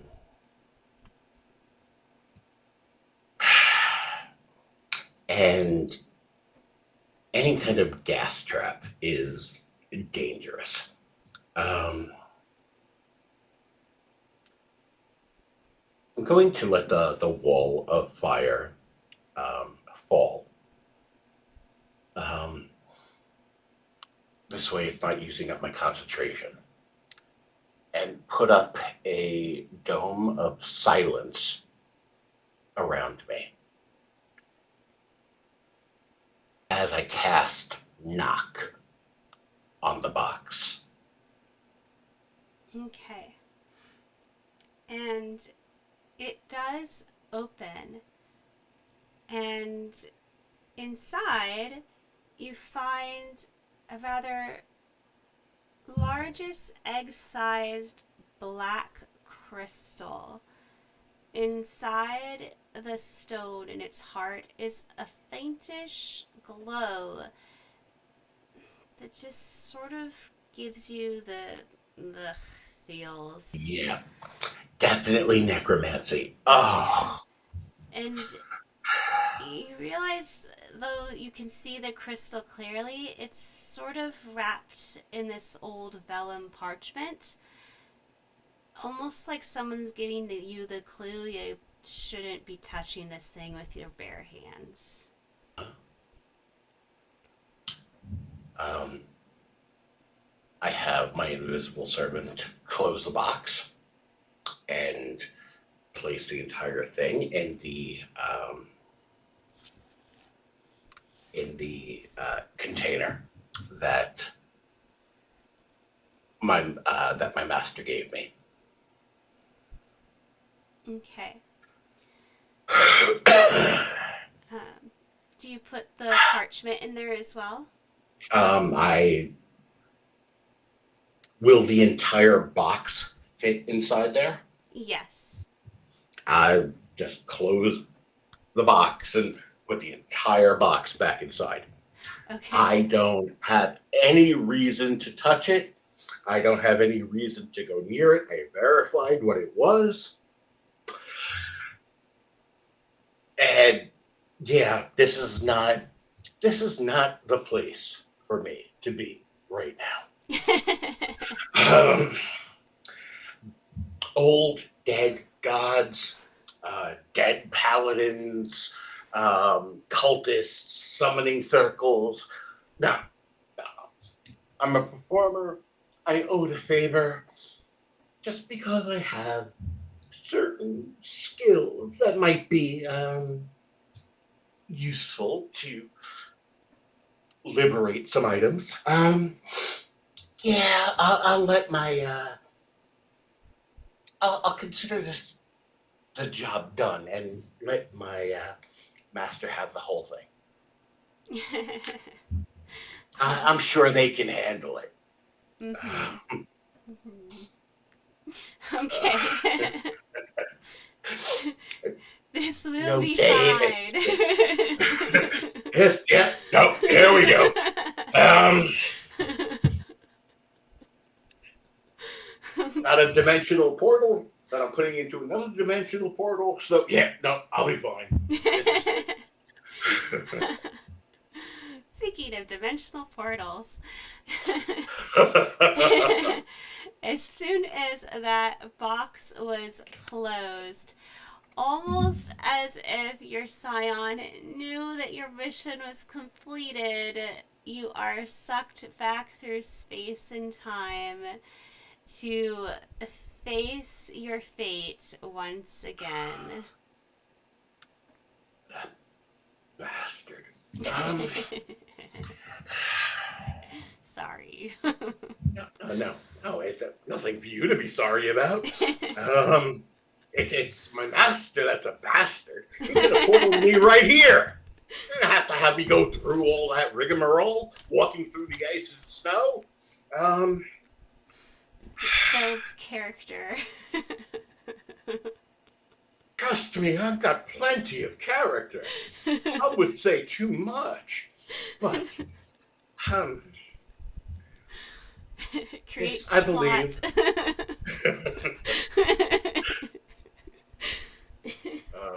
Yeah. I believe that this is what you were looking for, Master. Um, there is an unusual trap on it. Um, the knock spell seems to work fine. Um, I have opened it and verified that the black crystal is in there, and it practically reeks of necromancy. In fact, it's so um,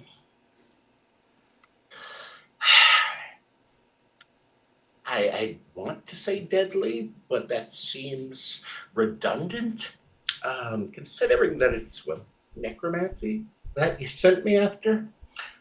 But the crystal itself is wrapped in parchment, um, almost as if they were trying to tell you that um, you're not supposed to touch this. You, of course, being my scion, have much more um,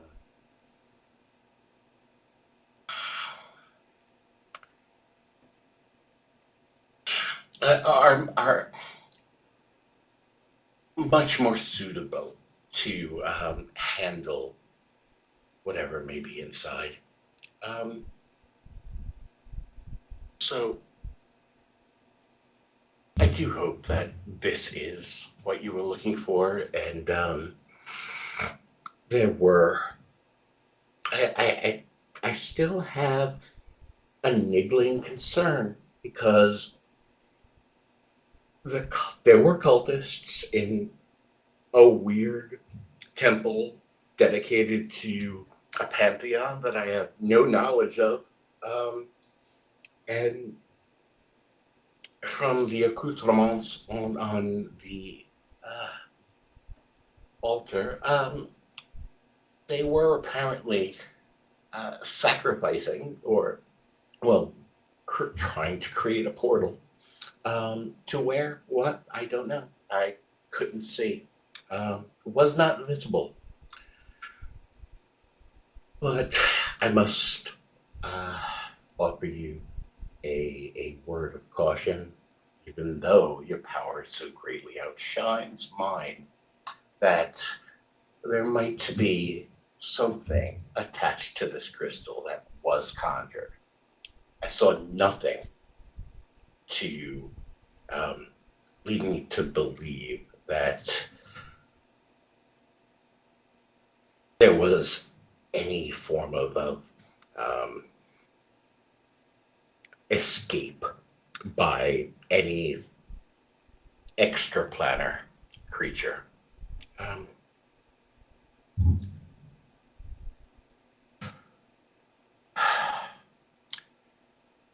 is there anything else that she might need of me, my lord? Reaching into the box and with a bare hand taking up the crystal, they will say, after many long years of searching, finally, Edard's crystal is here. This is all that I have needed. And casting aside the box, which drops that parchment at your feet, revealing a scrap of musical manuscript to you, your scion turns away to say, I need nothing more from you. Go.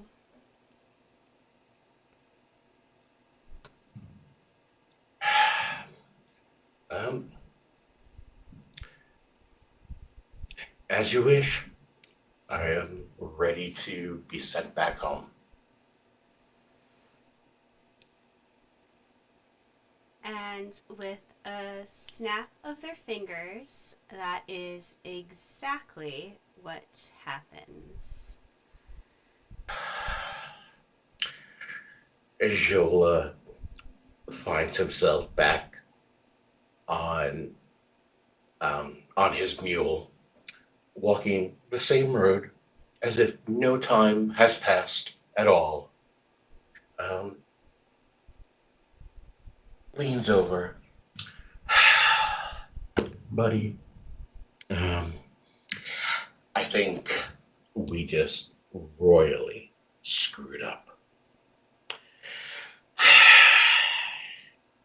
Let's get to town. I have people I need to warn.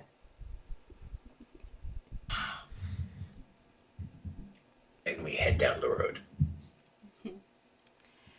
And perhaps later that day, as you are reaching out to contacts and attempting to warn those people's most important to you, you find something most uncommon in your pack. It's that worn piece of vellum.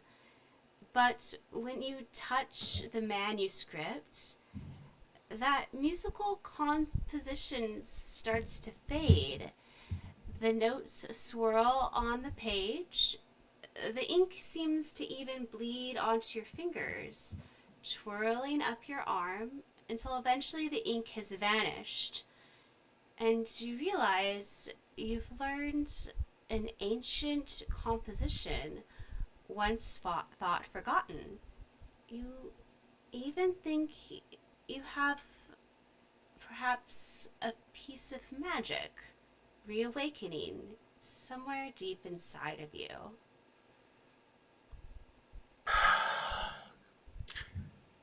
Lovely. Not only did they provide the means for someone to ascend, but now they gave me the means to try to stop it.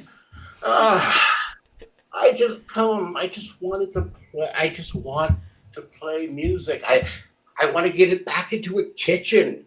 Um, I don't. It's so much work trying to save the world. Ah, damn it. The dice gods have spoken.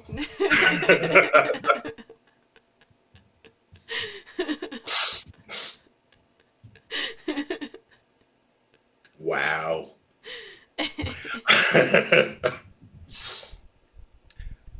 that that was fun.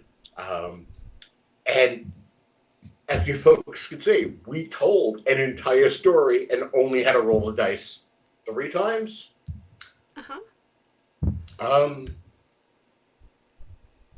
it's always been my opinion that dice are there to take the place of fate.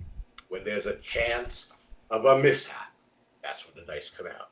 Otherwise, we're sitting around the fire like our ancestors, telling stories cooperatively, warning people of dangers, giving people hope, making people laugh.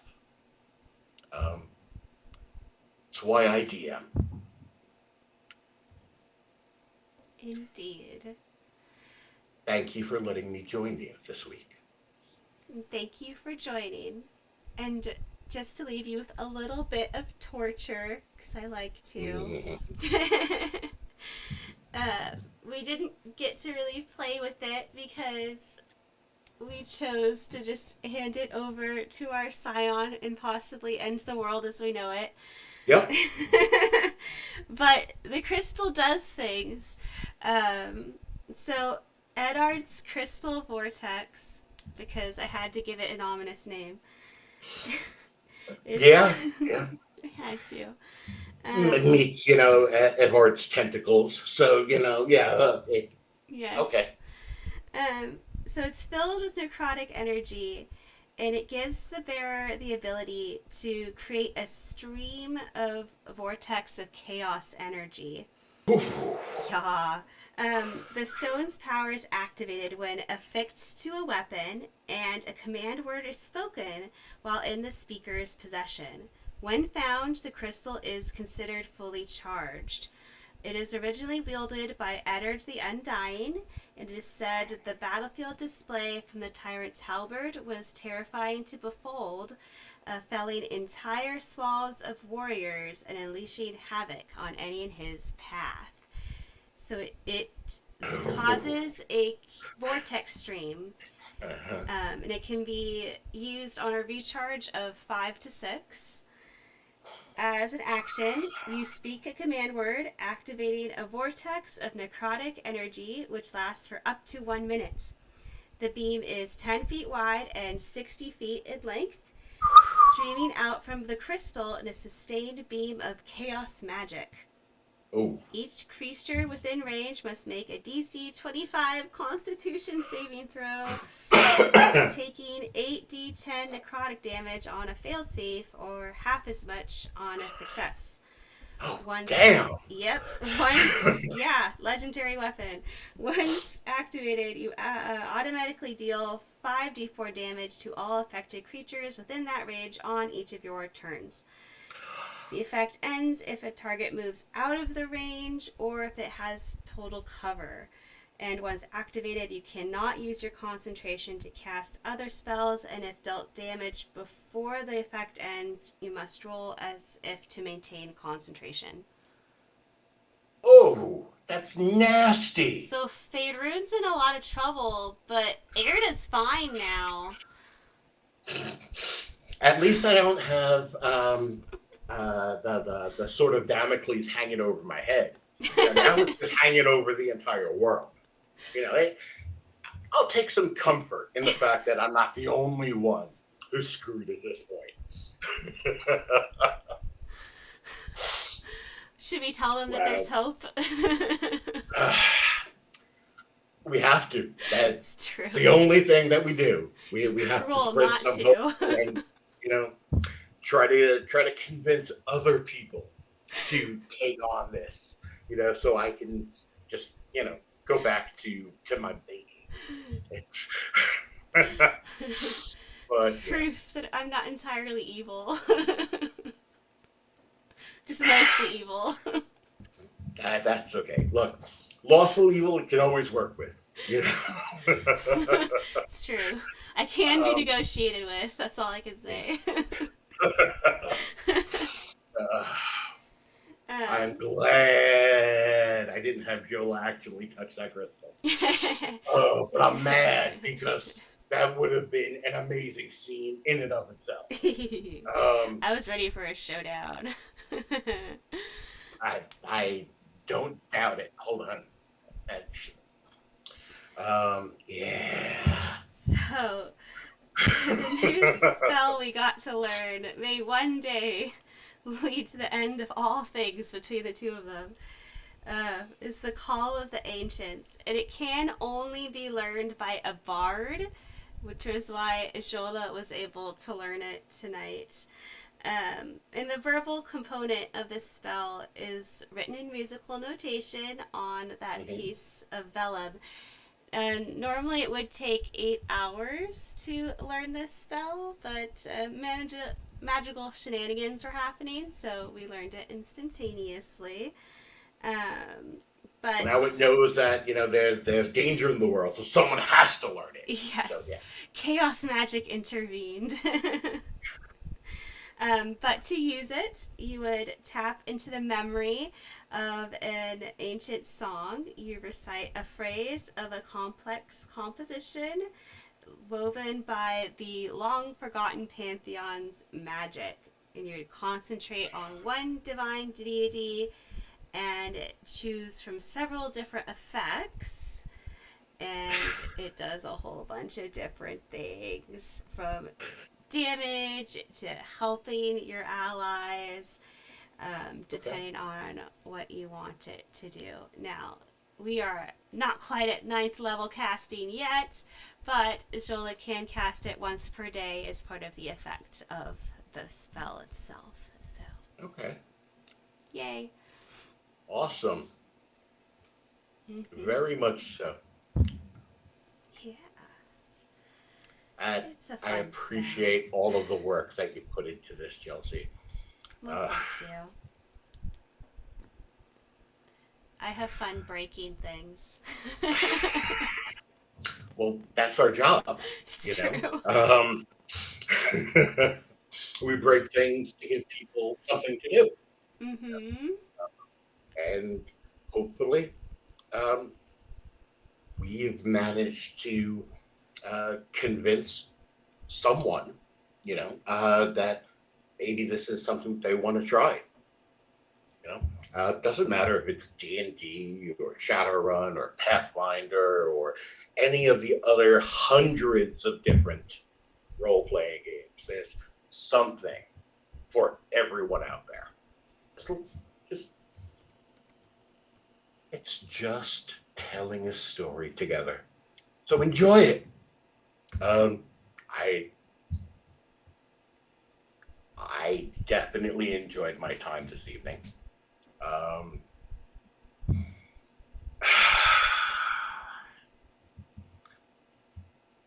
and it's hard to not think like a DM, you know, especially when you do it for so long. But yeah, um, I was expecting, having to break into some word's house, um, or something along those lines, which was how I had my spells tailored, Mm-hmm. to assist with the thieving skills. Um, I'm just glad I had my loot or my lyre on me, or else there would have been a lot more dice rolls. I'm assuming.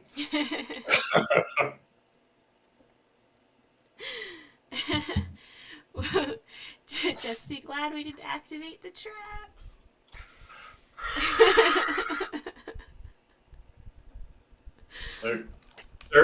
Certain types of Um, uh, uh, uh, Certain archetypes of characters are designed to just um, avoid certain things in the game. Uh, or completely bypass them or negate them in one way, shape, or form. Uh, this, I'm glad I had levels in Rogue. 'Cause, yeah. Yep. Sometimes the flavoring saves your life. Yes.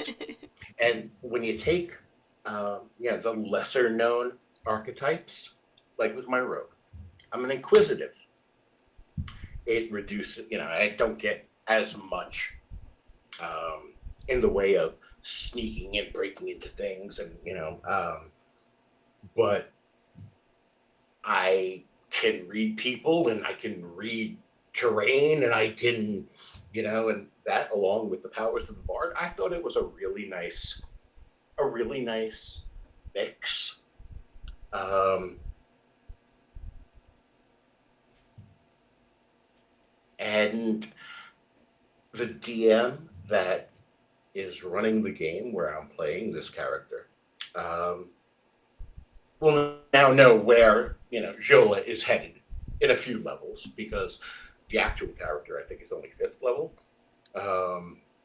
Yes, 4 and 1. Um, so that's going to be interesting, and I'm sure it'll lead. Uh, I'm sure there will be a callback to this, and if he doesn't put it in, I will. Well, I am honored to inspire some future chaos. Yes, ma'am. Yeah, that's the way it's going to be. All right. Well, before we head out of the library for the evening, is there anything we can look forward to on your side of the storytelling world? um, Within the next couple of weeks, I will start streaming my games again. Um, so keep an eye on die6games. That's DIE, um, on any social media platform, and you'll be notified when we do start streaming. So come in and enjoy watching my players give me a runaround for something that I put 20 hours or 40 hours of work into. Because that's the fun part, watching them come up with something that you didn't think of. Mm-hmm. Definitely. Alrighty. Well, Have a great night, Chelsea. Thank you very thanks. much. You as well. Be safe out there, everyone, dealing with the wind.